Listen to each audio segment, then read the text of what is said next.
Welcome to the Navigating Your 30s series. In this episode, we are going to be talking about marriage.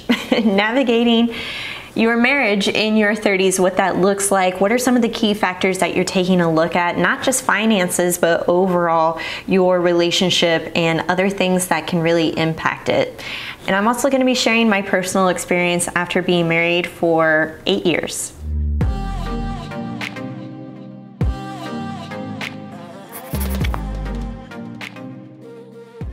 It's funny, when you first start dating your spouse, everything is so new, so exciting. You also put your best face forward. So you show them the best sides of your personality, how fun you are, how positive you are, how cute you are. And then over time, things kind of happen. Routine can happen, communication breaks down. Maybe you uncover new things about your partner that they haven't told you in the past and when you were dating, for fear of shame or embarrassment or rejection. And so those things can come up over time. And so how do you navigate that, especially if you've been married for more than 5 years, or if you're in your 30s and you're just starting out in your married life? What does that look like? I found some really interesting statistics online that said couples going through their first divorce are around the age of 30. Married couples between the ages of 20 to 25 are 60% likely to get a divorce. That is insane. And then of the 40 to 50% of marriages that end in divorce, the average length of the marriage is 8 years, according to census.gov. What? So basically what they're saying is people in their 30s are probably going to experience divorce. This is insane. The two periods during marriage where divorces occur are usually during the first 2 years of marriage or between the 5th and 8th year of marriage. And then also, according to some of their statistics here, that the most challenging years in marriage are years 7 and 8. And it was funny because I was researching all of this and I just celebrated my 8-year wedding anniversary and I was like, oh my God, am I a statistic? I think for me personally and for Kyle and I, some of the more challenging years of marriage were when we stopped focusing on the marriage. And that certainly did happen when our daughter Quinn was born, because so much of your life changes. Having a newborn and your routine changes, and how do you juggle all of the things, and your finances changes when you're trying to figure out childcare for that particular child. All of the attention goes onto the baby, and so there's very little room and energy left for you to focus on your marriage. All right, so the way that I was thinking about navigating marriage in your 30s, I kind of broke it down into 6 different areas. So that includes finances, intimacy, kids, which we kind of discussed, family relationships, communication, and friendship. And then I also want to share some of the advice you gave me when it came to strengthening your marriage. So first thing are your finances, and really making sure that you and your partner are on the same page. Something that's worked really well for Kyle and I, because Kyle very much has a hands-off approach when it comes to money. He's a natural saver, but he does not naturally take a look at the budget like I do. What's really helped us is doing our monthly beers and budgeting sit-down chats, where we are opening up our budget, taking a look at how much money we've brought in, what the expenses are, and then what are our shared financial goals, and then what are our individual goals and how we want to spend money. Having that conversation every single month has really helped open doors in the conversation about our finances. And so I feel like this is one of our biggest strengths, is taking a look at the money and figuring out what we want it to do for us and how we want it to work the hardest for us. Okay, the next one that we can talk about is intimacy. And this is not a sexy time kind of channel. There are YouTube channels out there that you can take a look at. But when it comes to intimacy, it's not just the physical stuff, right? Like, there's also emotional intimacy where we're talking openly and honestly with our partners about whatever challenges we're going through. A book that I recently read that really got me back into the groove of like, I want to refocus my energy on our marriage is The 6 Pillars of Intimacy by Elisa and Tony De Lorenzo. They actually also have a podcast called One Extraordinary Marriage. I find their content to be a little bit cheesy.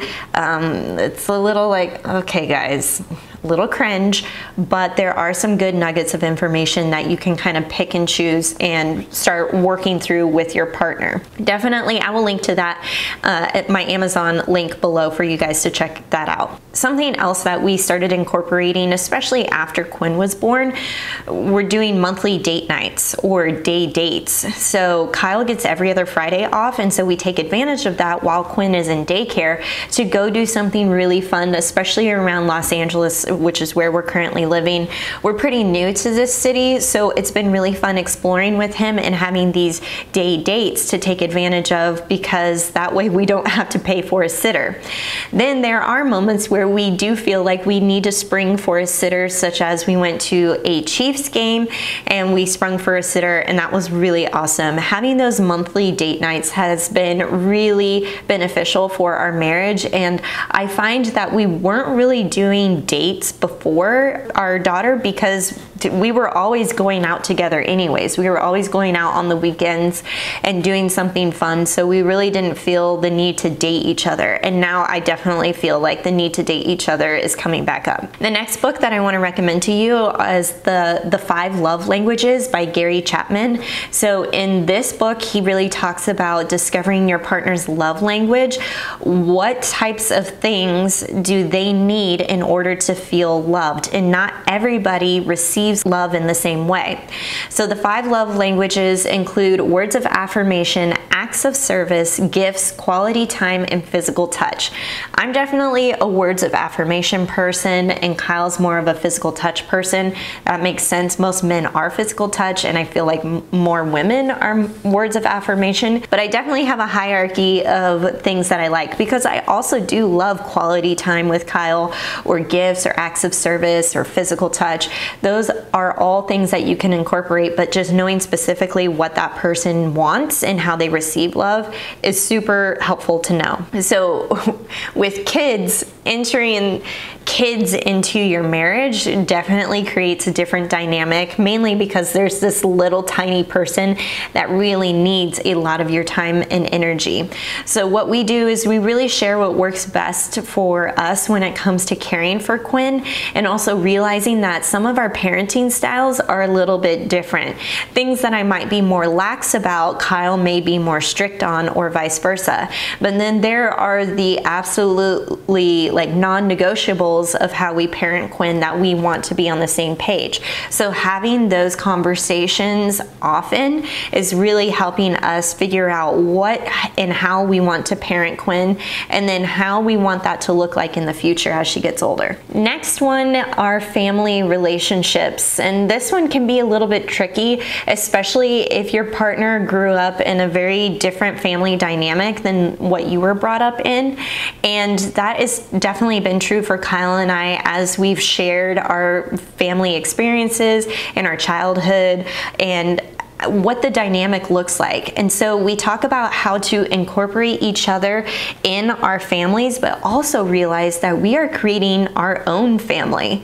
And so how do we make sure that we are creating our own family, and then also making sure that we have healthy relationships with our parents and our siblings. Kyle and I are the oldest of our siblings, and so we tend to take this kind of leadership approach when it's not always needed, I guess, if that makes sense. And so what I found for me is that it's really important for me to have a strong family connection, not just with my family, but also with his family. And I'm so thankful how welcoming his family has been. I definitely feel a part of their family. I feel like I'm one of their daughters. And so it's just really, really been a fun experience to see that through somebody else's lens. Next area that's super important is communication. So Obviously, being able to communicate with your spouse and talking to them openly and honestly about your struggles is super crucial, but when does that happen? Are you just naturally doing that all the time?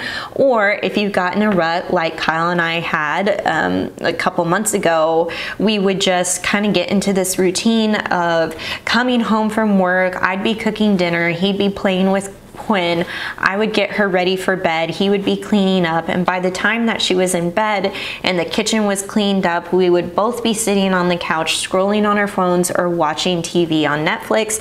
And so it got into this routine where we weren't even talking to each other that much.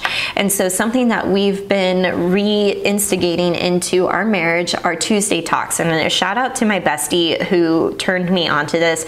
She is doing this with her guy, and she's like, it's been a game changer for us, just being able to have that time on the calendar to say, like, Tuesday talks, no TV, no phones, just us. We can pour a cocktail, we can sit outside, and we can chat about either things that have been bothering us lately or just about life in general.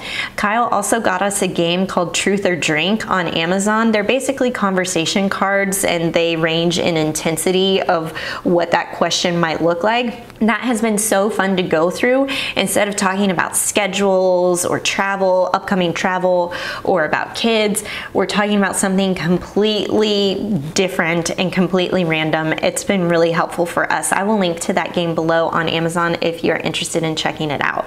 Another thing that we started to adopt was we're big fans of Ted Lasso, which is on Apple TV, and Ted Lasso in one of the early episodes had talked about how him and his wife at the time had instigated a code word to help them speak the absolute naked truth when they were having difficult conversations. Their code word is Oklahoma. Anytime they say Oklahoma in the middle of a hard conversation, that person has to give the honest, brutal truth right there in the moment. And that person, when you say Oklahoma, you have to be ready and willing to receive that brutal, honest truth, no matter what the cost is. That's a little, that sounds a little like harsh and a little scary, but no, it's really meant to help you just break down those barriers and just say, it's okay to be me, it's okay to be vulnerable, and tell that person how I'm honestly feeling. And then the last section here I think is really important to a marriage. To me, are your friendships. What type of friendships do you have in your marriage? Also, not just individually, but as a couple, because I find that friendships really help us, like as a married couple, come together in different ways. We've met so many amazing people who have become our best friends, and I love having them part of our group and part of our lives because they've become our cheerleaders.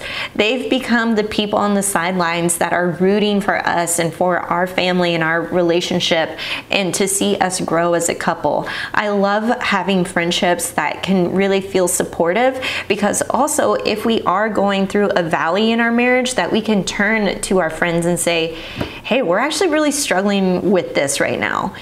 It's so nice to have that support for them to not only listen, but to offer advice. Speaking of advice, I went on Instagram and I asked you what your best advice is for a healthy marriage, and you guys had some really amazing tips. One tip that I really gravitated towards was individual therapy. Having a space to talk to a neutral party is highly beneficial.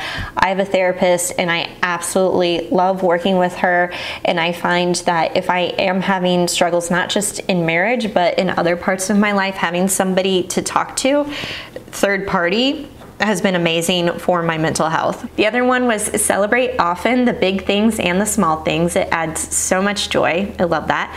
Weekly date night.